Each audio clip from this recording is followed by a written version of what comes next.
Saturday the 13th of May 2017.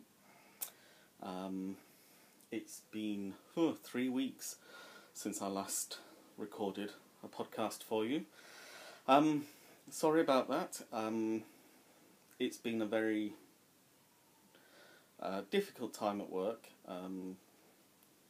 Not so much for me, but for things I've had to do with other people. And I've been doing 14 and 15-hour days for most of the last few weeks, so I've not really had much time for crafting or for anything else like recording and uploading and editing this podcast, so I have just not been able to keep up with it, I'm afraid. But things should calm down for me again now, and I have been doing little bits and pieces, and I've got some bits and pieces I can talk about, so I thought I'd give it a go and give you another episode to enjoy. My name is Jared, or Peter, or Boniface. I am a crocheter and knitter, a sewer and weaver. I don't do any of them particularly well, but I'm learning all of them. I'm very much enjoying the experience. I live in Abingdon, which is a small town about 7 miles south of Oxford, in Oxfordshire in the United Kingdom. And I work locally, but I actually come from the north of England, from Salford, near Manchester, and lived for the first 33 years of my life in the north, so I'm a Johnny-come-lately to the south. Hello, Toby. Yes, indeed, I am doing something which doesn't involve you, so yes, you must come and interfere. Wouldn't be the same without you, would it, Toby? So it's been... I'm wearing a jumper today because it's lovely and sunny outside, but there's a heck of a breeze and it's really quite chilly. And it's been this way for most of the last 3 weeks. We're having longer days, which is wonderful. So summer is here in one sense, but in the other sense, you don't know whether to put a jumper on. You put a jumper on in the morning and you're cold, you're hot by the afternoon, or you don't wear a jumper in the morning and you're cold when you're... Anyway, with any luck, it will start to warm up soon as well. I mean, it's not cold, but it's not particularly warm. Certainly not for shirt sleeves anyway. Careful, Toby. So, I prefaced the very beginning of this with the apology that I've not really been doing very much. I do, however, have a hoe. I finished the first of my 2 socks. I haven't yet cast on the second, I'm afraid. The needles are still empty. These are the very cheap Chinese needles I bought. They are fantastic. I don't know what I did without them. So, Toby, stop pushing the camera. Silly sausage. Right. They're wonderful. They fit my hands perfectly. They're so lightweight. They're obviously hollow tubes. The join is, you can't tell where it is. Nothing snags on it when you're using them. So I've done the whole of the first sock in them, and I'm looking forward to getting onto the second one. It's one of the things I do on the bus. That's my bus knitting, because it's mostly fairly mindless stockinette or knit to purl to ribbing. So it's actually, I just wanted to show something. Here is one of the 2 first socks I ever knit, in the same Aran Waite West Yorkshire Spinners cocktail range. Sorry, I didn't put it back in the bag. This is the second. I would say that my tension has tightened up somewhat. It's about half the size. The length of the same, but they're exactly the same number of stitches. It's quite remarkable, as David Coleman would say. It gets over my foot. The pattern, fortunately, has quite a loose cast off at the top, so it is quite stretchy at the top still, so I can get it over my foot, and once I've finished them both of these, that is, I will wash them and block them, and that will make them slightly looser, but yes. So that was the first thing I ever knit, so my tension has tightened up rather. Not that it's difficult to knit with, but obviously that was very loose. So that's I guess a positive sign that my knitting is better. I've been working on a couple of, so I don't have any finished objects at all, but I've been working on, as you know, I don't work on one thing. I'm not a monogamous, not a monogamous knitter or sewer or anything, so I tend to flit from project to project as the mood takes me. But I have been working on the cardigan, the cabled cardigan, and I'm really loving the texture. So this is 2 complete repeats.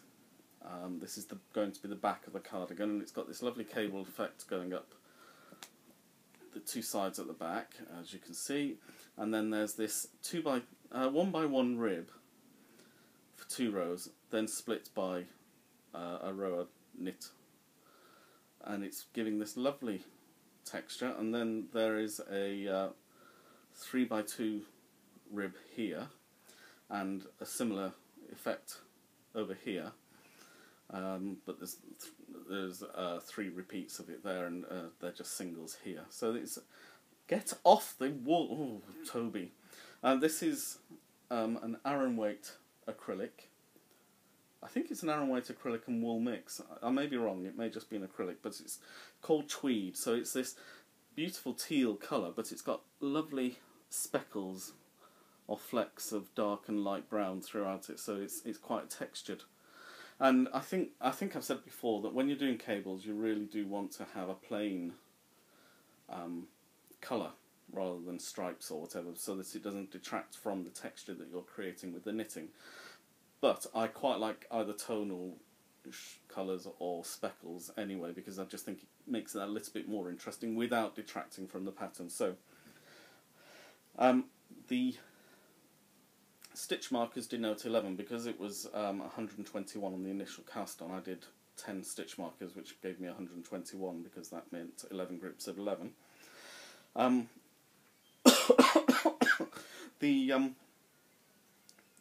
The 1 by 1 rib pattern here either uses 36, 37 or 39 stitches, depending which row you're on.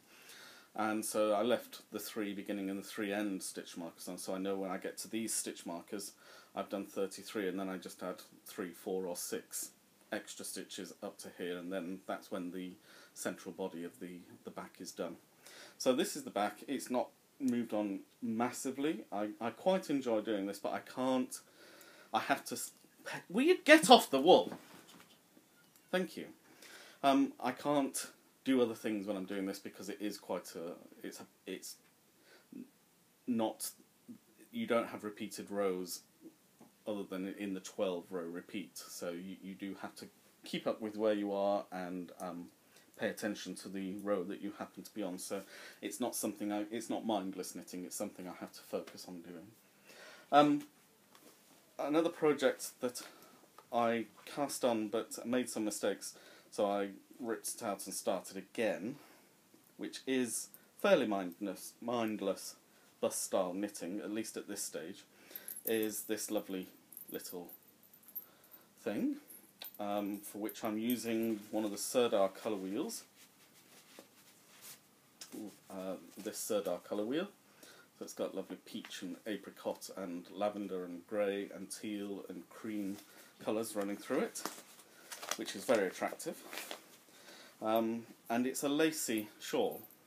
So it started off with a garter stitch, but every other row increases, both at the outsides and in the middle. There's one stitch between the 2 stitch markers, which is always by itself, and then there's an increase on either side of the stitch marker on the knit side, and also at the beginning and end of each row on the knit side. And that creates these. It's an increase done by yarn over, so it creates this lovely lacy hole effect. And then there are 6 rows of stockinette, and then it's a yarn over and knit 2 together. So there's an increase and immediate decrease, which creates this lovely series of line of holes going across. So it's going to be quite a. Because I've started at the bottom. Eventually, this will actually be more of a V shape, but I just keep knitting until I run out of yarn, so I don't have to. And as it's basically the same repeat rows over and over, except every 6th row I then do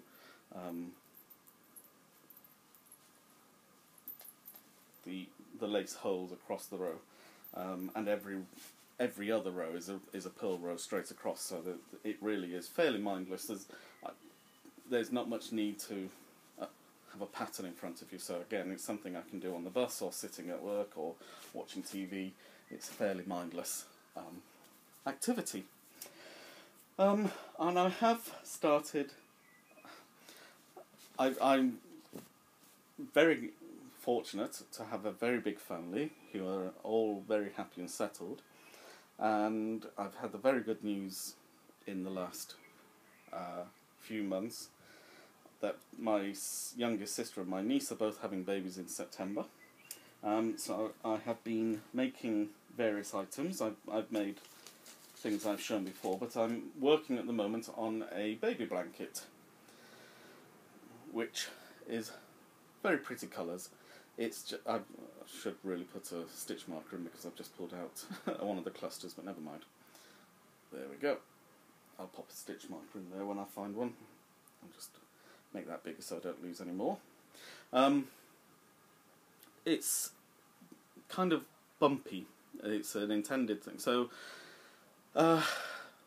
it's alternating rows of the clusters and just double crochets, UK terms, and the clusters are made up of a treble crochet or 3 chains at the beginning, 4 treble crochets together into a single stitch, and then a treble crochet, then treble crochet, 4 together, treble crochet, 4 together, treble crochet, all the way across, and it's really very pretty. So excuse me.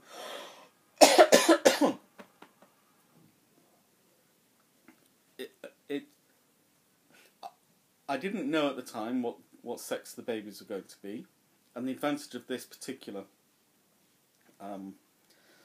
blanket is that it doesn't matter, because you've got the pink and the blue if you want to be gender specific, and you've got the lovely spearmint green almost, and if you don't want to be gender specific, you've still got the pink and the blue. Very much up to the parents what they want, but so this will be, it will be probably twice as long as it is wide, so it's got quite a lot still to go, but I quite enjoy doing this. This is a fairly mindless pattern, and I just change colour every 2 repeat rows. So there's a double crochet row, and then the cluster row, double crochet, cluster row, then change colour, double crochet, cluster row, and so on. So that's all my works in progress, except for the last one that is actually on my lap. And this will segue quite nicely into my acquisitions element. I'm trying not to buy too many things, but I don't know. You try, but unfortunately there are so many nice things out there. So I'm working at the moment on another blanket. I think I showed one that I'm working on that's over there, and that's in different colours, but I'm using one of the new Woolcraft cakes. They're very similar to the Sirdar colour wheels in that they're 80% wool and 80% acrylic and 20% wool. However, the Sirdar colour wheel is a DK weight, and it's 150 grams, whereas the cake is Aran weight and is 200 grams, but the yardage therefore is about the same, because obviously the Aran weight wool is half as heavy again as DK weight wool. So this is one of the cakes. You can see I've been doing my Tunisian entrelac square crochet blanket, and so what it will be is radiating bands of colour, rather similar to that, but as squares going around. The one I showed you previously is actually going to be for me, and is using up various scraps of acrylic yarn that I had left over from other projects, and I'm making it for a king size bed. So you'd start with a different number of the central squares, depending upon the overall dimensions you want it to be, because you want them to be the length to be in proportion, the correct proportion to the width, and that varies for king size and queen size and double and single and so on and so forth. So the king size starts actually just with 2, and then you radiate out from there, because the length is more or less twice the width.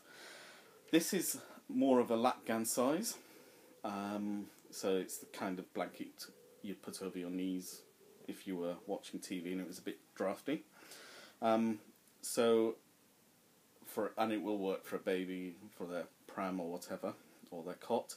So this actually started with 4 squares along the middle, and so it's going to be significantly longer than it is wider, which is right for that kind of item. And I've completed the second. Well, I'm halfway through completing the second round. So you can see that the 4 squares around the middle, they're surrounded by the darker purple squares, and then the kind of lighter purple squares, lavender squares, whatever. Yeah, probably lavender squares that are surrounding that, and they will change eventually into this kind of grey purple. They're all various shades of purple on that one. Now, I do have a handy list, because one of the most frustrating things about buying yarn is that most companies give their yarn colourways a specific name, but don't actually print it on the label. They just put the number of the colour on the label. Well, this is shade 6, and shade 6 is plum pudding. So it's not quite what I would think of as a plum pudding, but I love the colours anyway, so I don't really care what it's called. Doesn't necessarily remind me of Christmas pudding, which is plum pudding, but there you go. I saw these last week and I really liked them, so I bought several of them. But there we go. So this is shade 3, and that is Tutti Frutti, and as you can see, that's the kind of thing. So they're big. Rather than self-striping, I think I mentioned this before, rather than self-striping, they're more self-banding colourways. So, yep, that's the Tutti Frutti. This is the Raspberry Ripple, which I think you can agree probably looks like Raspberry Ripple. Lots of different shades of pinks and reds. And I love the fact that the whites or the creams are put in some of them, and they really help to pull all the colours together that might otherwise not work so well. This is an unusual one. It's quite a dark tone, probably more adult and masculine than anything else. This is called Blueberry Kiwi, so it's a combination of blueberries and Chinese gooseberries, I guess. They're all the Woolcraft cakes. And finally, I have this, which is called Chocolate Mint. It's the number 12 shade. And again, I can quite see how that could be chocolate mint. So yes, so those are my cakes.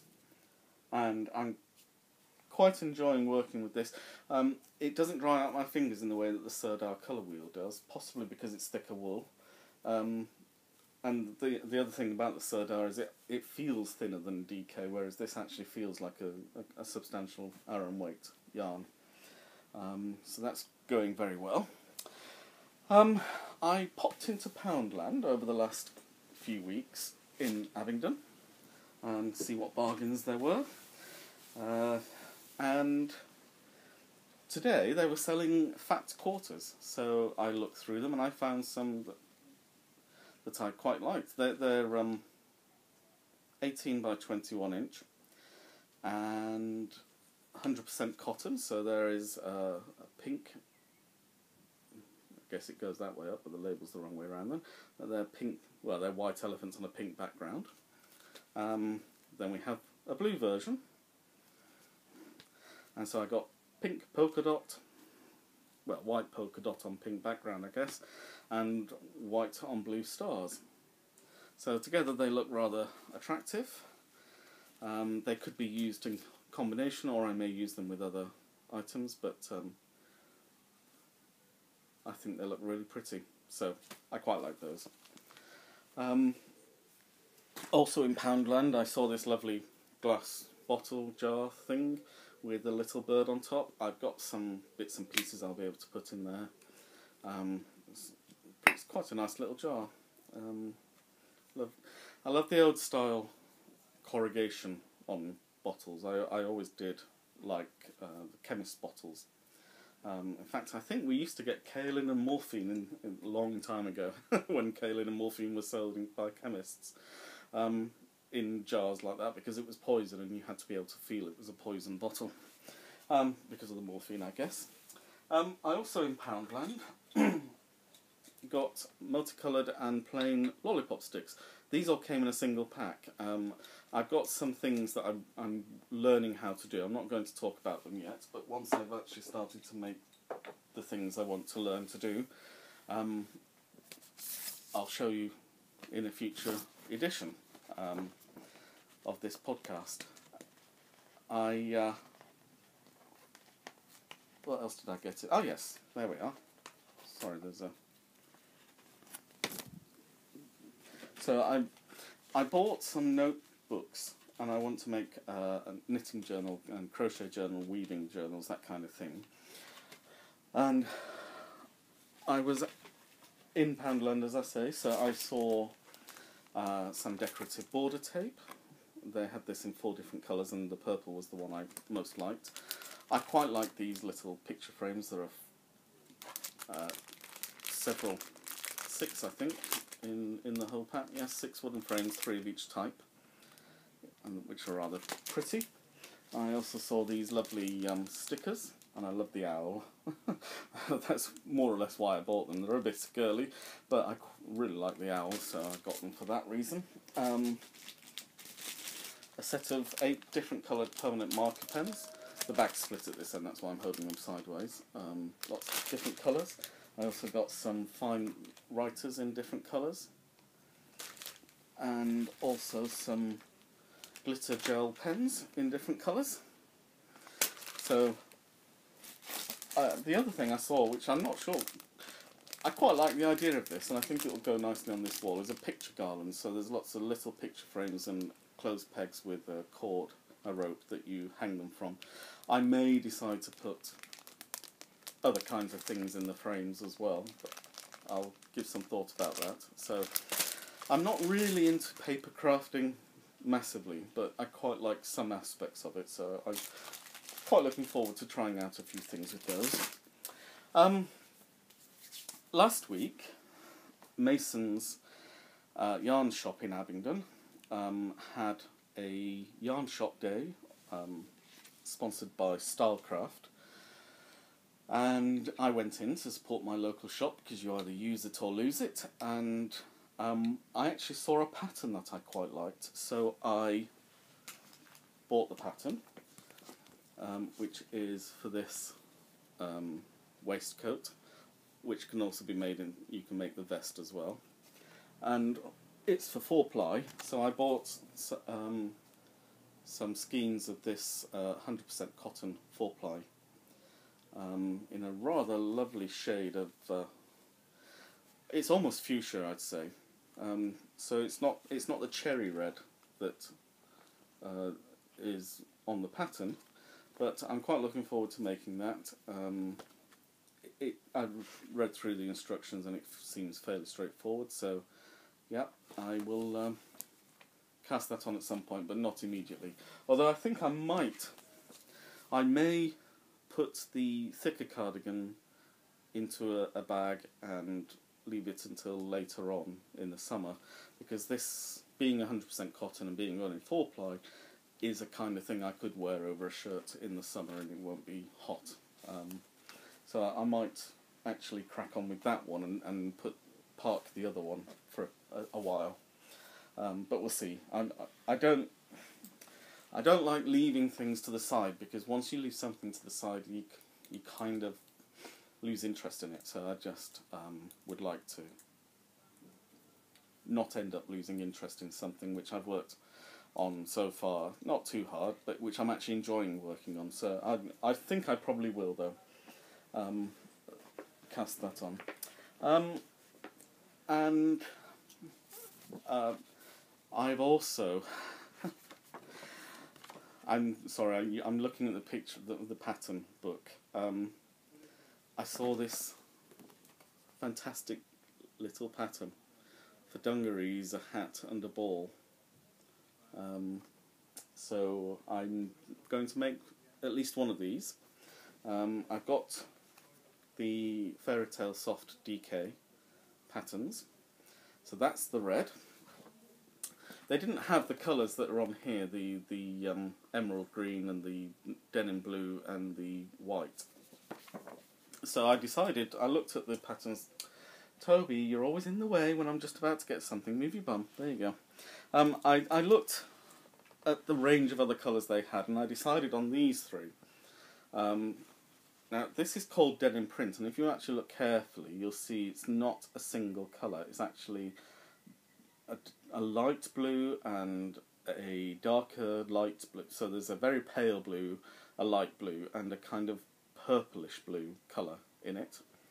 And this is their peppermint, and is a very pale green, which I'm not that keen on whites, to be honest. I quite like the idea of having green, so I think that will work quite nicely. And then their official name for this colour is purple, and you're not getting a good representation on the camera there. It's not nearly as dark as it's coming across. It's almost, this is almost lavender. I would actually have thought this was called lavender, but it's quite nice, and it reflects. It's part way between the blue and the purpley colour in the denim print colourway, and I think that just provides a refreshing contrast. So those will be the colours, and I'll get started on that. That won't be too difficult. It's mostly granny square style construction, a bit like my other project. So that should come together quite quickly once I get started. And my final acquisition, no, not quite, sorry. Leave that there. I mentioned a few episodes ago that I bought some beads on Amazon and was waiting for some yarn to come from Italy. And it's now arrived. And I'll just extract from the bag so it's not crinkling as much. So this is I don't know if you can see, but it's a very metallic style thread. Yes, you're getting a good representation of the colour there, and it's very fine. It's 0.5 millimetre thread, and that's there's a pale greeny. It's much greener than you're getting. You're getting a quite blue version there. It's actually much more green in reality, and a gold. And I've got some 6 metallic rings, and I will be crocheting some jewellery with this. I've seen a few videos. It's called Fili e Forme. It's an Italian company. It took a couple of weeks for the products to arrive, but obviously being within the EU, I didn't pay any extra tax on them. And I've seen a few videos on YouTube, and I thought I'd give it a go. I know I have several female friends and family members who would be quite happy to receive those kinds of things, so I'll give it a go, and hopefully I'll have something to show you soon. And then today I bought the latest edition of Let's Knit magazine, not least because the kit is for this wonderful hippo, which I just think is adorable. So I'm quite looking forward to making that. It really is. Oh, it's so silly. But anyway, it's yeah. that kind of caught my eye, and I thought, yes, all right, I'll get that. So the pattern instruction is there. So I don't know when I'm going to get cracking on that, but I would like to make that as as an item, so yes, I'll be doing that. And I also subscribe to Simply Knitting magazine. That's right, that's Let's Knit, and the other one is Simply Knitting. And the free gift this month was this little keychain, which looks fairly innocuous until you realise that between each of the petals is a little blade, and it's for cutting yarn. Many airlines won't allow you through security carrying scissors for the obvious reasons they may be used as a weapon, whereas this, because they are enclosed and concealed blades, would be permissible. But it's actually very convenient just to have it, and you just pull the yarn through and it cuts it for you, so that's quite nice. So that's all my acquisitions. I suppose I should mention something. Oh, well, Toby, what have you done with it? I should mention something about the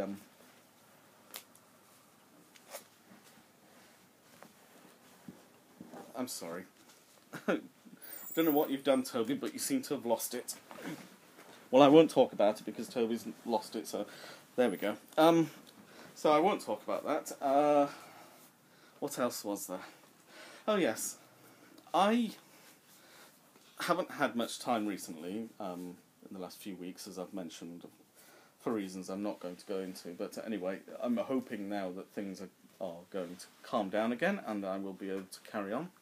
Oh, I bought, sorry, one other thing I did buy, I just saw it when I moved the things out of the way. This lovely little tape measure. It's got centimetres one side, inches the other. And on the back is a magnet, because it came with this lovely little pair of very sharp scissors. And the magnet holds the scissors so that I never lose them. So that's quite nice. Not a very strong magnet, but it holds it well enough.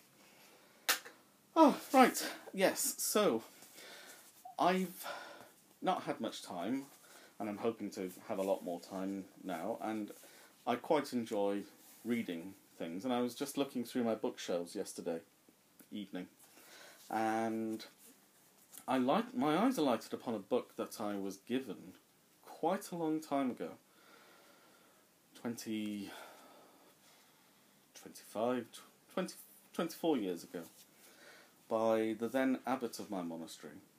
He died last April, aged 95 or 96, I think he was 95. So he had a very long life and a very productive life, although in his later years he was going increasingly blind and deaf. He still managed to actively take part in the things that interested him. And as a young man, he had been a stonemason, and a calligrapher, and a printer. And he had helped, through the school that was attached to our monastery, had established the Ampleforth Abbey Press, which was an independent imprint. It's only ever published, in his time, it published one significant work, which was the St. Benedict's Prayer Book, which was a prayer book which was produced for the school. And I say only produced one publication, it had many, many, many print runs, because there were new boys in the school every year, and their parents wanted copies, and the boys would take their copies home, and so it was quite a popular item. And it fell into disuse through the 70s, when so much changed in society and in the church. But in the early 90s, there was pressure from the school, particularly from those parents who themselves had been in the school when the St. Benedict's Prayer Book was around, and this is my rather well-used edition. It was reprinted. And it became the first publication of the new Ampleforth Abbey Press. Obviously things have changed significantly since the 1950s and 1940s, not least the introduction of computerised typography and computerised printing presses, where movable type wasn't the order of the day. It tended to be engravings onto sheets by computers, which for him was something of a bonus and a pain. He, as a letter carver, as a mason who had cut many epigrams and the like for the Abbey Church and for various locations and statuary that we had around the place. The clinical precision of the lettering was everything. And the problem with computerized printing is it uses lots and lots and lots of little dots, and the more dots you use, the more dots you can pack into a smaller space. The smaller the gaps at the end, because circles don't tessellate, you'll always have, if you put two circles together, you'll always have the kind of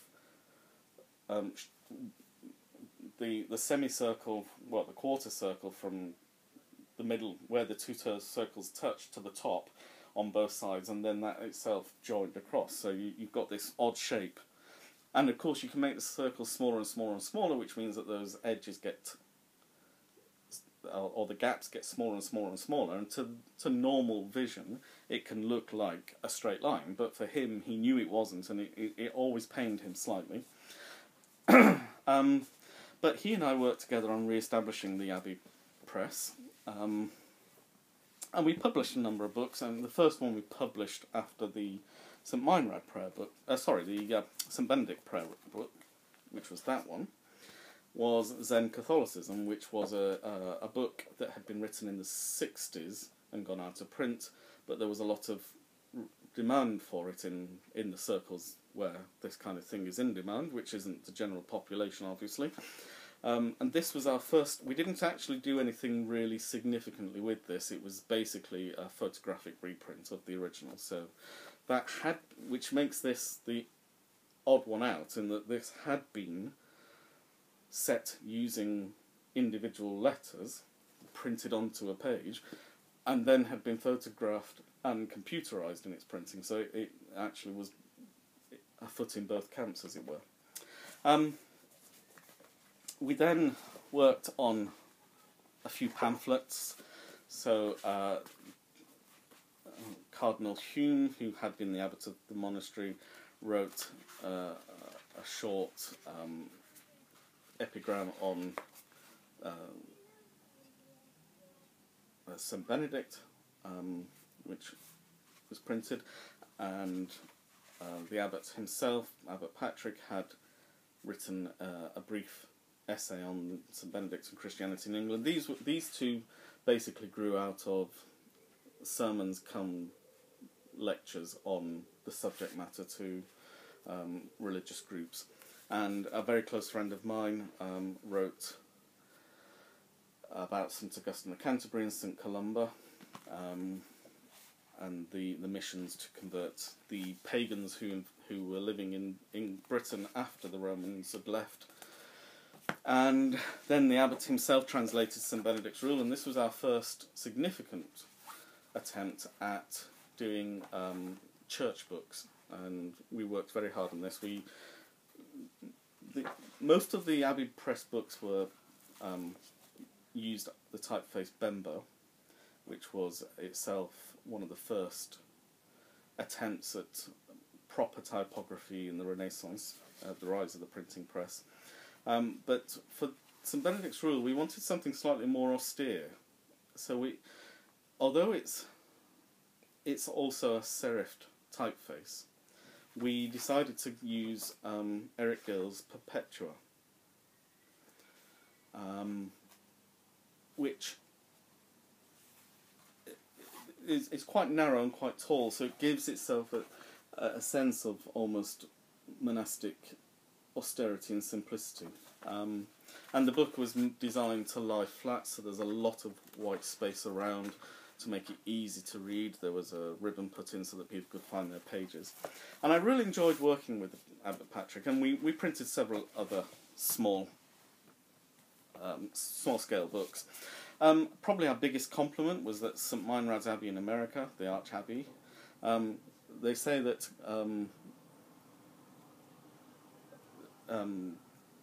being copied is the best form of flattery, and they basically took the St Benedict's prayer book made a few tweaks, but in essence reprinted it for their own use. So that was quite nice. But he gave me there was a point to all this. He gave me a book to read, which I think I looked at the time, but I was a much younger man in those days and thought, this is an old book. It was given to the abbot himself by the author in 1959. And Sir Cyril Burt was one of the leading lights in printing. He worked for the Cambridge University Press, and I believe, am I getting that the wrong way around? It may be, no, sorry, it may be that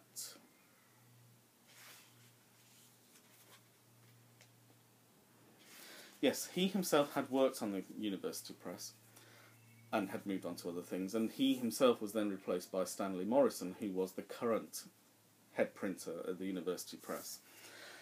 And every Christmas there's a tradition within the Cambridge University Press that the head printer is allowed to approach an author and publish something that they're actually interested in themselves. And Stanley Morrison and Sir Cyril Burt came up with a psychological study of typography.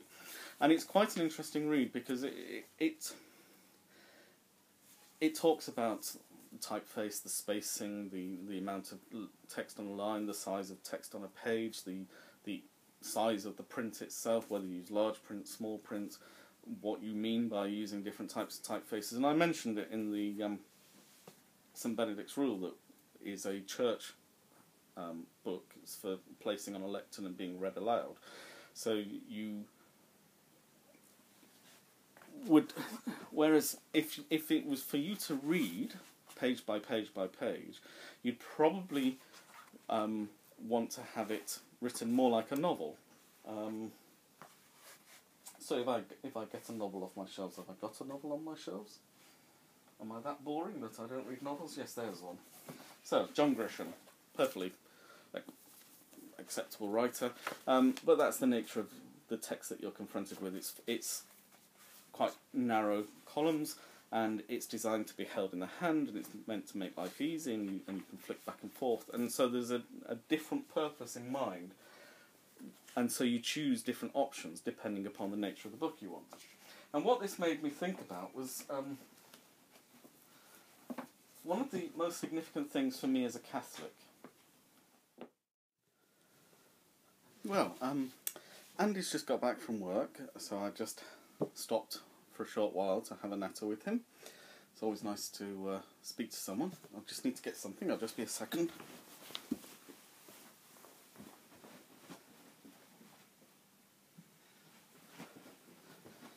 Sorry about that, meant to bring it in with me and forgot. So I was talking about this, the book, A Psychological Study of Typography, and it's actually quite interesting. I mean, some of it is dated, obviously, it is written in the 1950s, but I remember finding it a little bit interesting then, so I'm quite looking forward to enjoying reading it again. But one of the big things, and I can't remember where I read this, or possibly heard it. I've known it for a long time. One of the big problems that I notice when people want to talk to me about my time as a monk or religion or religious ideas or whatever, is that not many people these days, probably outside of America, actually regularly or have even read the Bible.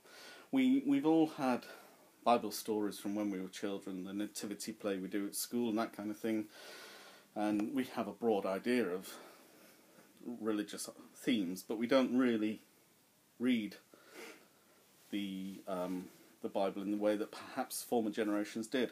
And this kind of segues from a psychological study of typography. And I was looking at my own Bible, which is the Catholic edition of the Revised Standard Version. What makes it Catholic is just that the Catholic Bible has more books in it than the Protestant Bible, and obviously than the Jewish Bible, because the Jewish Bible doesn't have the New Testament, for example. And if you look at just a standard page, I've just opened it on a random page, you've got this very small print, 2 columns of typeface, lots of footnotes at the bottom. It's a reference text. I mean, as an example, this is the Concise Oxford Dictionary, which is a recognised reference text. And what do you have? You have 2 columns of small print and lots of academic notes and all the rest of it. So, I mean, the reason for it is obvious. If you were to publish the Bible as a novel, then you would have to. It is called a Bible for a good reason. It's a collection of books, each of which is actually going to take up quite a lot of space as an individual novel style print. If you were to print this to look like this when you read it, you'd probably fill the top 2 shelves of the bookcase, because you'd need that much space to publish this much text in that format. And I think one of the things that stops people just picking up the Bible, well, apart from the fact that people don't pick up books anymore, but one of the things that maybe puts people off is the fact that it's written in or presented in a format which is unfamiliar. I mean, some parts of the Bible are very difficult to read, either because of the violence or because of the obscure language or the antiquarian style, which is, even when they were being written, was deliberately antiquarian in style because it was meant to be portentous. It was meant to be significant, more significant than everyday language, everyday communication. It's a known trait. Possibly less so with the New Testament, though, because the New Testament was written in Greek, not Aramaic, which would have been the natural language of the original Christians. Greek was the lingua franca, I suppose lingua greca, of the Roman world, so everybody spoke some form of Greek. It was the common language across the whole of the Roman Empire, more so than Latin, in fact. Which itself is derived from Greek anyway. But I remember when I was first in the monastery, I actually, on one Maundy Thursday night, for the watching after the Mass of the Last Supper, I just read the Gospel of Mark, which is only 16 chapters long, and by chapters, we're not talking about huge swathes of text. So it's a very readable dozen pages in this Bible. It's amazing what isn't in there that you're expecting to be there, and also what is in there that you're not expecting to be there. And it's sometimes worth, not even from a religious but from a cultural point of view, it's sometimes worth just looking up the source documents, if you like. We live in a country which was established on Christian principles and largely runs still on those principles. So even if you are not a Christian or a practicing Christian, a lot of who we are as a country has been moulded by the contents of this book and by the understanding of the contents of this book. So although it might be psychologically more challenging to read a Bible today than perhaps it should be, it might still be worth just having a look at some point. It's just something that occurred to me and I thought I'd share it with you. So that's it for this week. I am hopeful, as I say, that everything will quieten down again now and I shall be able to get on with my crafting, and that I will be able to talk with you again next week. If you haven't already, please subscribe to my channel and you'll be notified when I next upload a video. And if you like the content of this video or have any questions you want to either ask me or things that you want me to talk about in a future podcast, please let me know and I'll be more than happy to oblige. And I think that is probably it for now then. So keep healthy, keep safe, and we'll see you next time.